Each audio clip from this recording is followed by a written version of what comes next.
This has to be the ultimate Mother's Day gift. This is the special limited edition ceramic pink and rose gold Dyson Airwrap, and today I'm going to try it out with the kids. It dries, curls, shapes, smooths, and hides flyaways. The Airwrap Complete Long has 6 attachments for every style and hair type. There's a firm smoothing brush and soft smoothing brush to create straight styles. There's the round volumising brush, and the coanda smoothing dryer. Switch it one way to blast air into the roots and the other way to smooth flyaways. Then you have the 2 bi-directional Airwrap barrels, 30mm and 40mm, which is what I'm using today. What's so unique about the Airwrap is you're drying the hair in the shape that you want to create.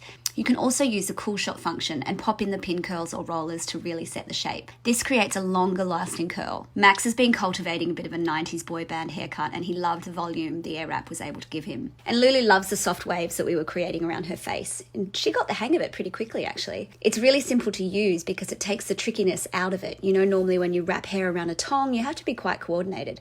But this just whips it into the coanda effect with the air and does all the work for you. I also love that you can create so many different styles with the one tool, and you don't even need a separate hairdryer. I would definitely be over the moon with this as a Mother's Day present, and Lulu loves that she'll get to use it as well.